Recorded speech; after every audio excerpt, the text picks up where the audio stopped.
My name is Anna, and for 6 years my life was a perfect, fragile snow globe, a world I had painstakingly built. When I adopted my daughter Lily, it wasn't merely that she gained a new home.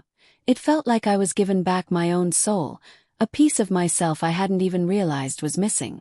I had navigated my 30s with a relentless, single-minded focus, chasing a version of corporate success that always shimmered just out of reach, like a desert mirage. I collected promotions the way others collected memories, framing accolades and hanging them on the walls of an apartment that grew emptier with every achievement. They were supposed to be the building blocks of a life, but instead, they just became expensive decorations in a mausoleum of my own making. My quiet, pristine apartment, once a proud symbol of my hard-won independence and professional prowess, had slowly, insidiously, transformed into a soundproof vault.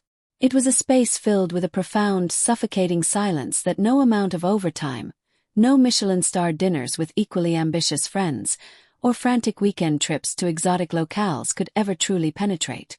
It wasn't the peaceful quiet of solitude. It was the hollow echo of absence, the unnerving silence of a life perpetually waiting to begin. Then Lily arrived. She didn't just come into my life. She burst into it like a supernova, a beautiful, bright-eyed 4-year-old who detonated my monochrome world and repainted it in dazzling, chaotic color. She was a sunrise after a long, starless, desolate night. Every single thing about her was a revelation. Every gap-toothed smile, every fiercely negotiated bedtime story, every time her little hand would instinctively reach out to find mine in a crowded store. Each small gesture brought a kind of deep, resonant peace, a cellular-level contentment I'd never known was possible. Our life wasn't extravagant or grand. We didn't have a sprawling house or European vacations, but it was so rich in every way that truly mattered. Our wealth was measured in the messy joy of lazy Saturday mornings spent making pancakes, a fine mist of flour dusting her nose and her unrestrained bell-like giggles echoing off the kitchen walls, a sound that became my new favorite music. It was measured in long, sun-drenched afternoons in the park, her tiny, determined fingers pointing out squirrels and airplanes with a breathless, infectious wonder that reminded me to look up and see the world not as a series of obstacles, but as a place of magic. Our richness was in those quiet, sacred moments just before sleep, her small, warm body curled up against mine like a trusting little animal, her steady, rhythmic breathing becoming the soundtrack to my entire existence, a lullaby that soothed every jagged edge of my past. For 6 years, our little family of 2 was a fortress, an unbreakable, complete world. We were everything to each other. And then, in a sterile, impersonal room under the merciless flicker of a fluorescent light, a single, insignificant sound shattered everything. It was the sound of laughter. Before I go on, if you're finding this story meaningful, please subscribe to the channel and turn on your notifications. It helps more than you know. And don't forget to leave a like and a comment. It really does help us share these important stories. The meeting was presented as a simple formality, a box to be ticked, a routine 10-year post-adoption review. The social worker, a woman whose nameplate read Evelyn Albright, sat across from us at a large, cold metal desk that felt more like a barricade. Her posture was ramrod straight, a perfect, unyielding 90-degree angle of institutional authority, and she looked down at the thick file that represented our life with an air of complete, soul-crushing boredom. The room itself was an accomplice to her demeanor. It was cold not just in temperature but in spirit. The walls were a sickly, depressing beige, the color of old bandages and forgotten things, and the air smelled of stale paper, industrial disinfectant, and a profound bureaucratic apathy. Lily, who was usually a whirlwind of vibrant, chaotic life, a human hummingbird, sat quietly beside me, a stillness so unnatural it felt like a symptom. Her small hands were twisting a loose thread on her sweater, her brow furrowed as if trying to physically unravel the palpable tension that choked the air in the room. Evelyn Albright's watery blue eyes, which seemed to absorb all light and reflect none, finally scanned the pages of our file. She began asking questions in a clipped, monotone voice that never once rose or fell. It felt less like a conversation and more like an interrogation, a clinical audit designed to uncover deficits and failures. She asked about Lily's school performance, her friendship circles, her diet, her screen time, her extracurricular activities. After each of my carefully constructed, thoughtful answers, she would emit a non-committal, dismissive hum, a small, grating sound of performative listening, and scribble a note with a pen that scratched aggressively against the paper. The sound itself was an accusation, each stroke of the pen a demerit against my name, against our family.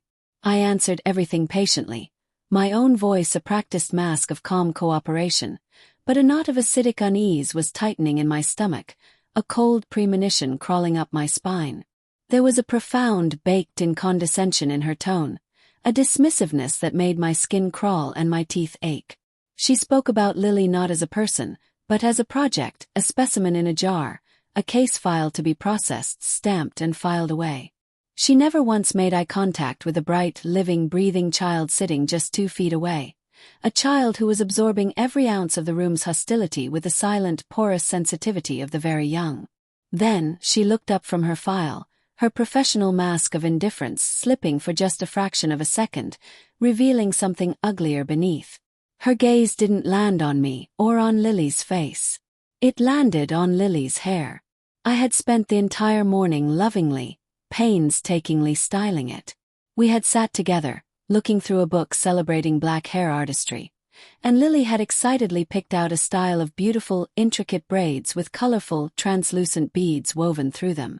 Lily had been incandescent with pride, spending the car ride gently touching the beads, delighted by the soft, happy, clicking sound they made against each other. It was a crown she had chosen for herself. And what about her presentation? Evelyn asked, the corner of her lip curling just slightly, a minute tremor of distaste that she barely attempted to conceal. Are we encouraging her to embrace styles that are appropriate for her integration into the community? The air in the room turned to ice. A chill ran down my spine that had nothing to do with the temperature. Her hair is beautiful, I said, my voice losing its cooperative warmth, becoming much firmer, colder now. She loves it. It's a part of her heritage, and in this house we celebrate that. Evelyn Albright looked from my determined face to my daughter's hopeful one. She scanned the colorful beads, the neat parts, the testament to love and identity that sat atop my child's head. And then she let out a sound. It wasn't a loud, booming laugh. It was worse.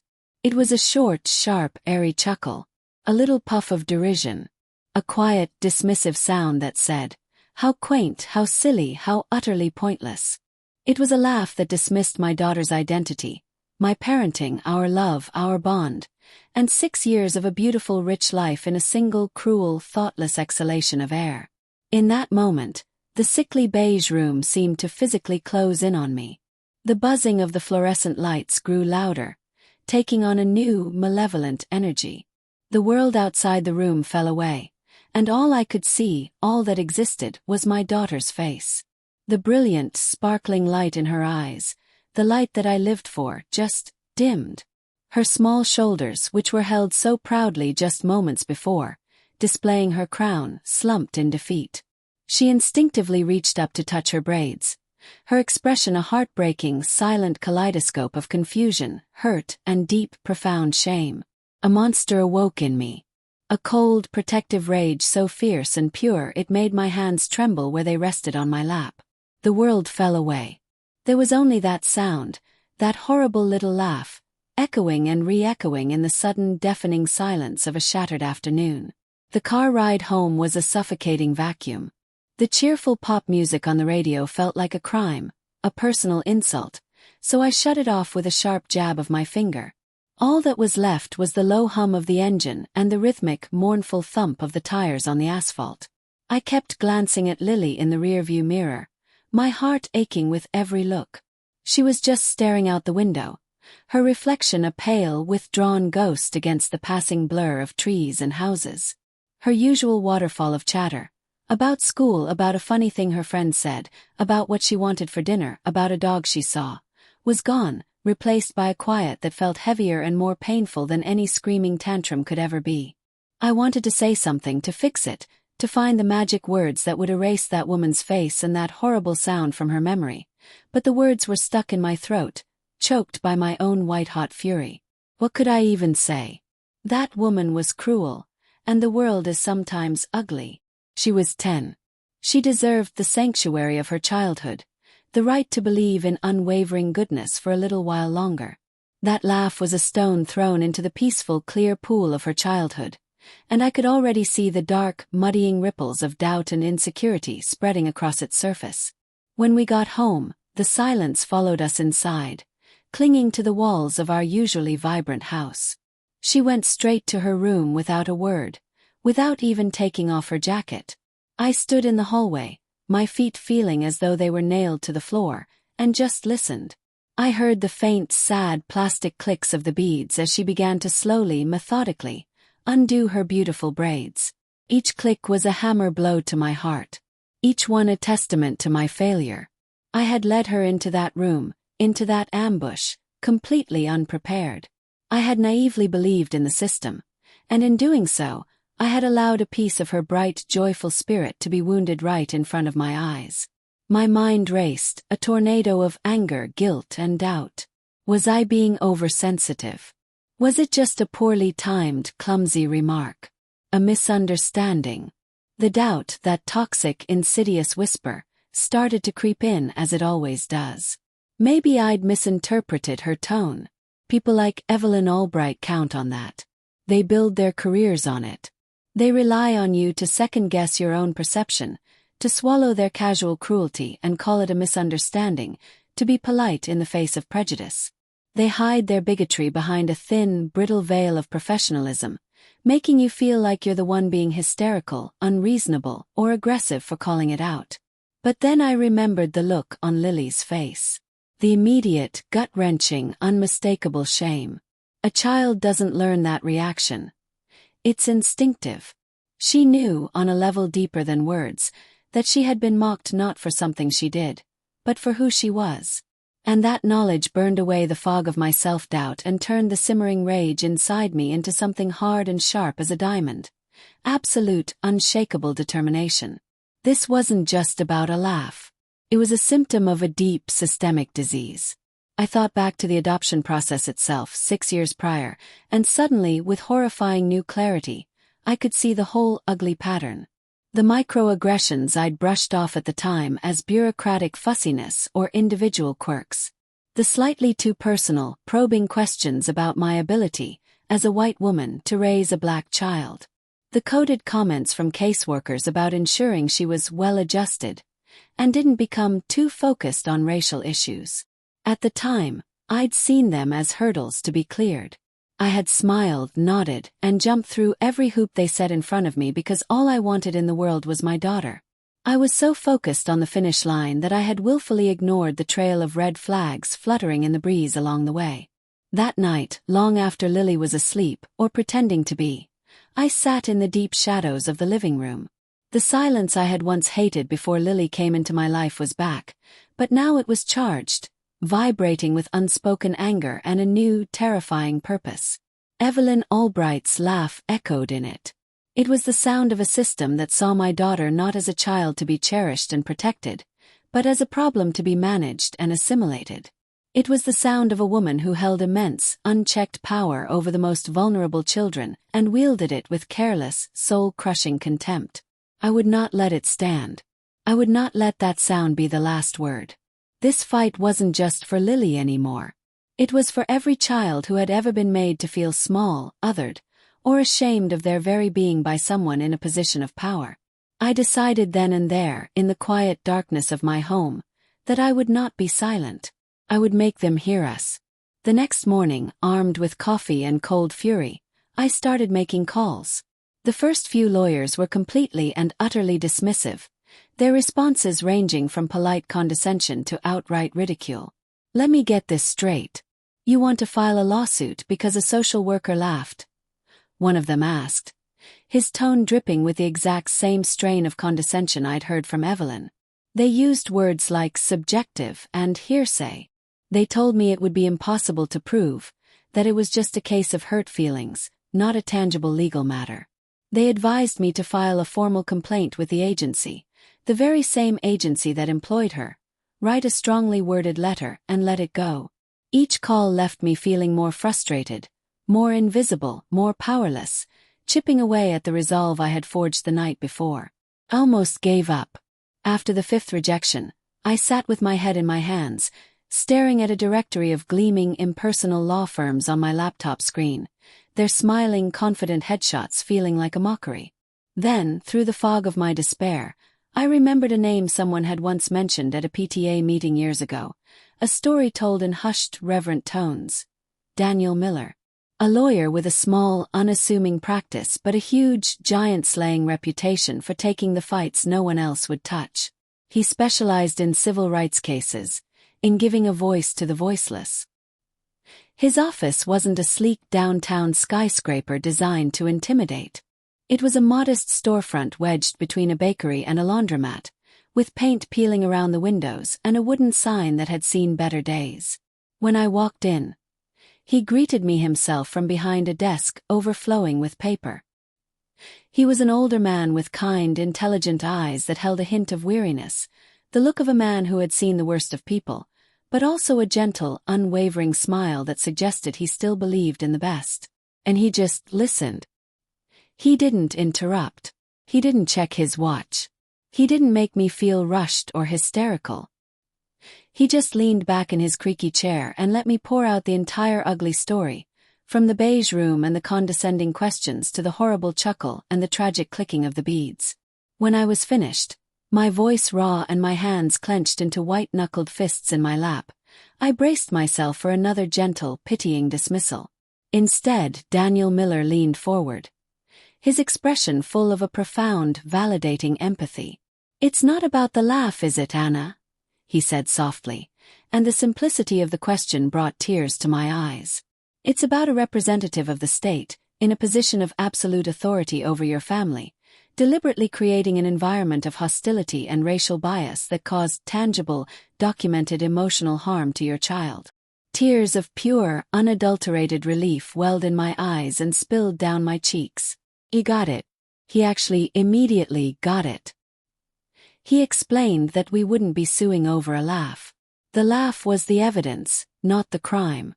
We'd be suing for emotional distress, professional misconduct, and the violation of Lily's civil rights on the basis of racial discrimination. He warned me it would be a brutal, grueling, uphill battle. The agency, he said, would circle the wagons and protect their own at all costs. They would try to paint me as an unstable, vindictive, hysterical parent looking for a payout. They would dig into my life, my past, my parenting, searching for any flaw to exploit. "Are you ready for that?" he asked, his gaze steady and serious. I thought of Lily, silently and dutifully taking out her braids, the light dimming in her beautiful eyes as she erased a part of herself. "I'm ready," I said, my voice clear and strong. Filing the lawsuit felt like firing a cannon into a fortress. The agency's response was swift, predictable, and utterly infuriating. They issued a public statement expressing their full and unwavering confidence in their highly respected long-term employee Evelyn Albright, and summarily dismissed my lawsuit as frivolous and without merit. It was gaslighting on an institutional scale, a public declaration that my reality, Lily's reality, didn't exist. The first day in court was terrifying. It felt small and exposed. At the other table sat a formidable team of 3 sharp-suited, smiling lawyers from a top-tier corporate firm, their expensive briefcases gleaming under the courtroom lights.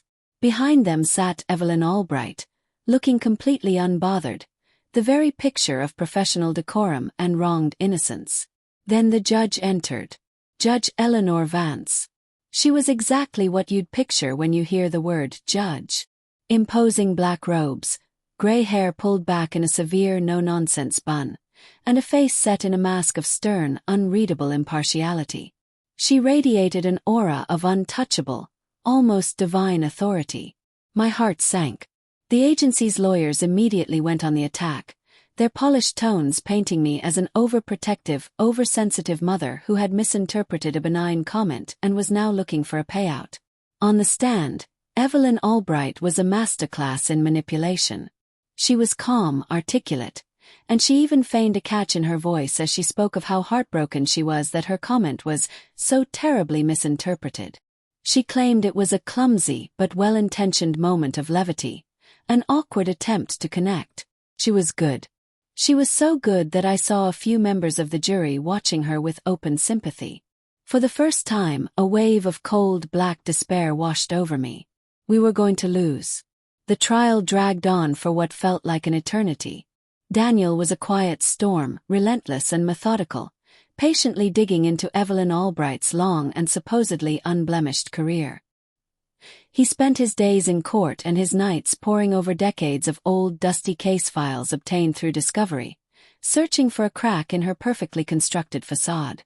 And slowly, painstakingly, he started finding whispers.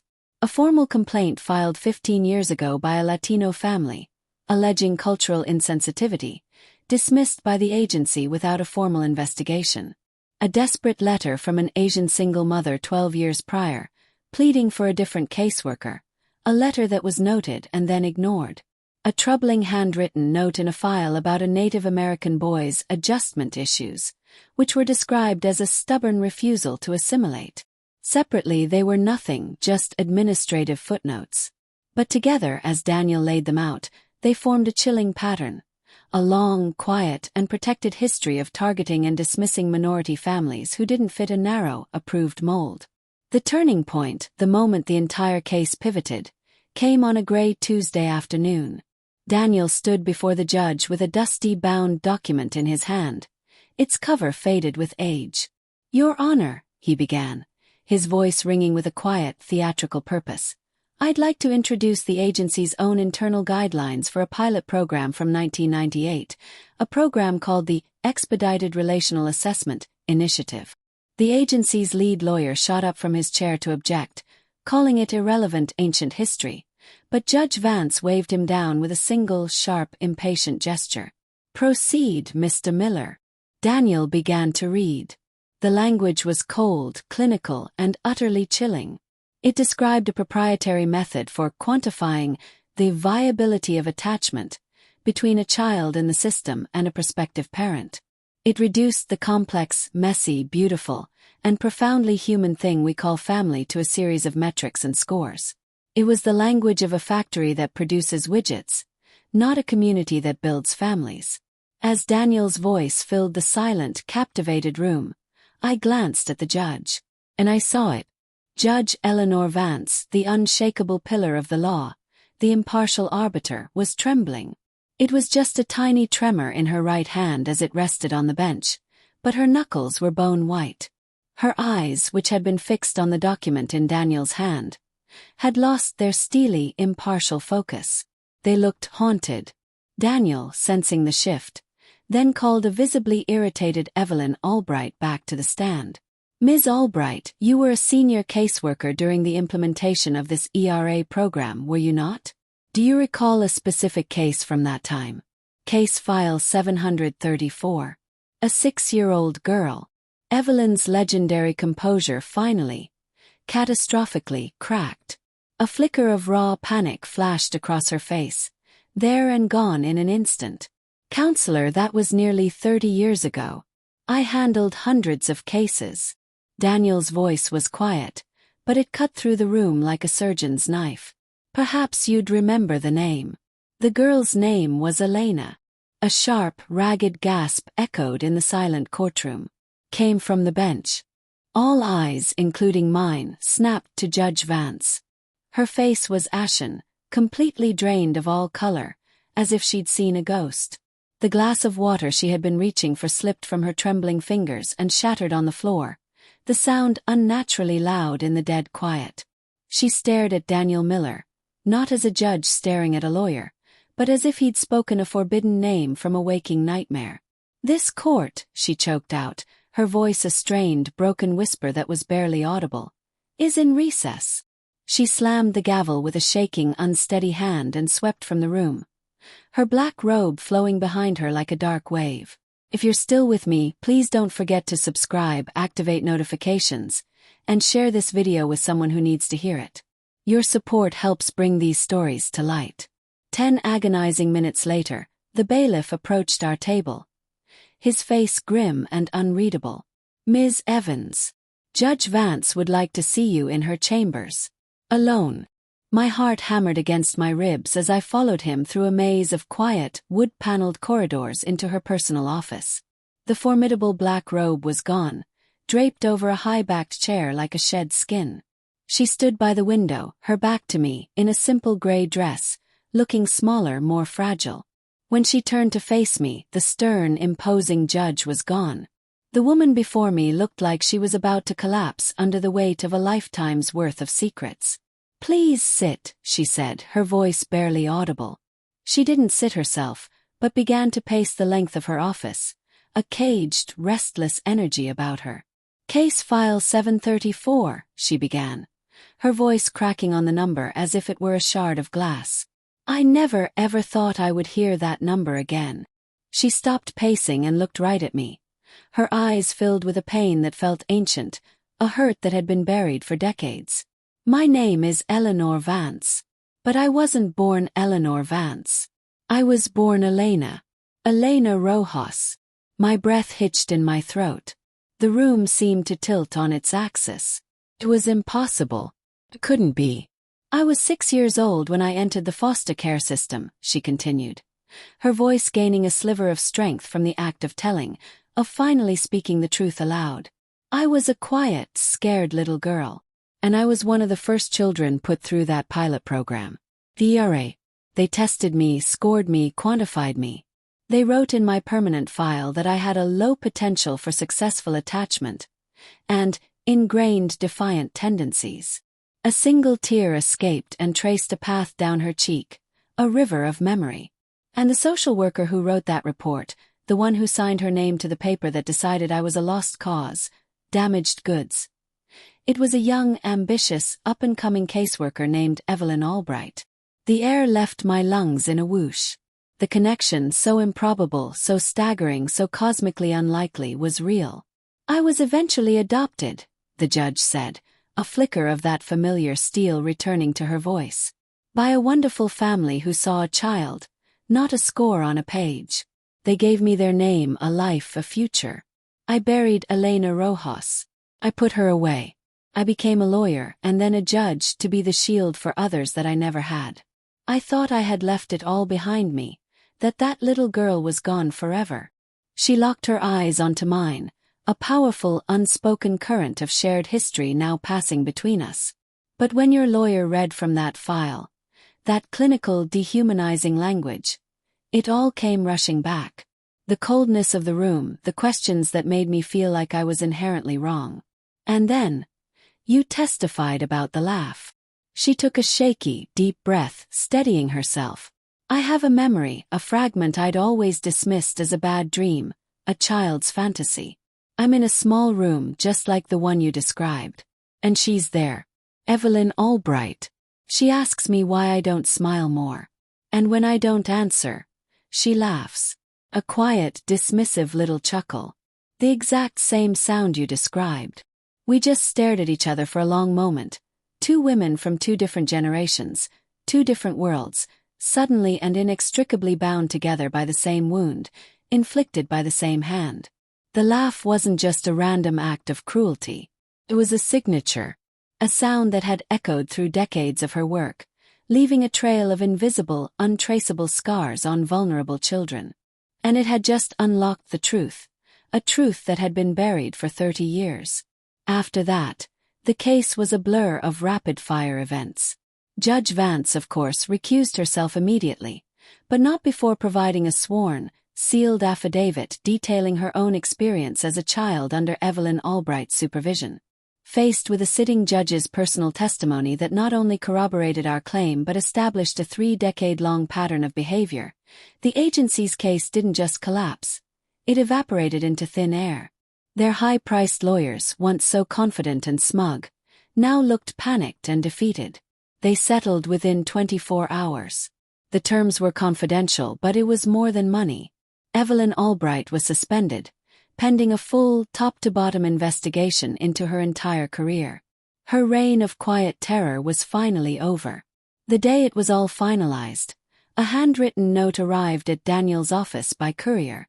It was on the judge's official stationery. It was addressed to me. Just said, "Thank you. You gave Elena a voice." Life for me and Lily slowly, cautiously, returned to a new kind of normal. A few weeks later, on a Saturday morning, Lily came downstairs wearing an intricate hairstyle with new, brighter beads. She had done it herself. Our bond, which I'd thought was unbreakable before all this, was now forged in fire, stronger, more resilient, and more honest. That horrible, cruel laugh was meant to be an ending, a tool to diminish, shame, and silence us. But it wasn't. It was a beginning. It was the catalyst for a justice I never thought possible, the key that unlocked a hidden 30-year-old truth, and the unlikely sound that brought healing not just to my daughter, but to a woman who had been waiting half her life for her own story to finally be heard. Thank you for listening. Have you ever had to fight a system that seemed impossible to beat? Share your experience in the comments below. And please subscribe, like, and share.